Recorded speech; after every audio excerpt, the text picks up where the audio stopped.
Hey guys, this is Peter Ho, and I am a photographer based in Atlanta, Georgia. And I'm just making this video to kind of introduce myself as a first video post to my blog, and just to introduce some of the gear that I use. Um, so let's just get started. This is my Nikon FG.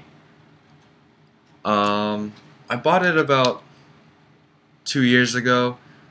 Just as a camera that I needed for a black and white film class, and I didn't really think much of it. I was like, whatever, I'm never gonna shoot film, so I'll just buy a cheap camera.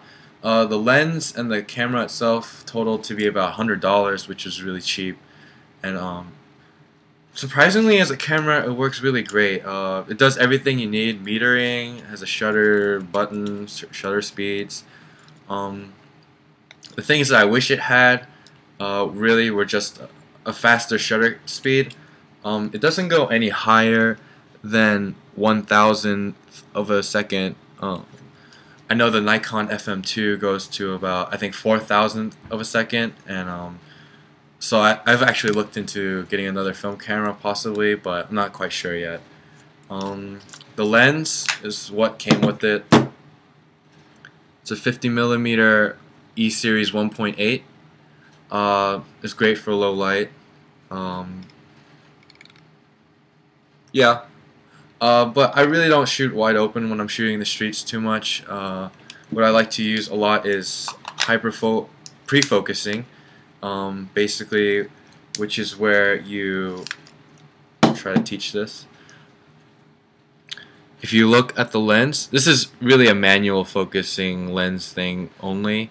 They don't really have these things for autofocus lenses anymore, but if you look, there's these numbers for the f-stops, and f22, f16, and f11 have their own colors. So what you would do is you set your lens at f16 if you're shooting the streets, and what you'll see is that on the silver ring right here, there's orange, blue, and yellow color marks that will match the f-stop numbers.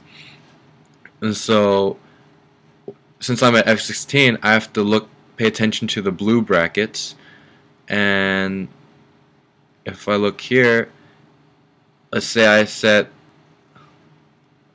one of the tick marks to 2 meters and the other one just above 5 meters. That means everything from 2 to about 5 meters away will be in focus. And I think this just really helps when I'm shooting the streets, because then at that point I know, okay, 2 meters in front of me and 5 meters, everything is going to be in focus, so I just have to pay attention to that distance, and I can just shoot around and not have to worry about taking the time to focus and missing the moment. As a camera, what I like about this is just it's small, it's light. I have a Nikon D90 with my collection of digital lenses, but I don't take that to when I shoot street, because it's just too big, too cumbersome to carry, and I think that people find it a little bit intimidating because just because of the size, and you look like a professional, or I guess a creeper maybe. With these smaller cameras, I think people feel more comfortable. It's a little bit more relatable to them because they probably own, a tiny point and shoot camera also, so it's no big deal to them. But I have been looking into different options lately, just because the price of film to develop has been going up.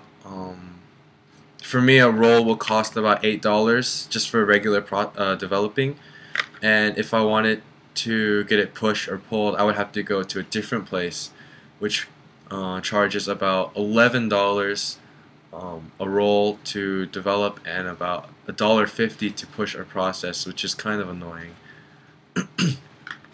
I do know how to develop my own film, but personally I just find this so annoying and time consuming. That's just a personal thing though. Maybe some of you other guys enjoy that process. For me, it's just all about getting the end result of these images from the film. I really like the look of film, and so that's why I shoot with it. Um, but I have been looking into digital cameras like the Micro Four Thirds, especially that new OMD that came out by Olympus. Just because the speed of the autofocus and how small it is, I think it really fits me for street photography. And so, yep, that's it.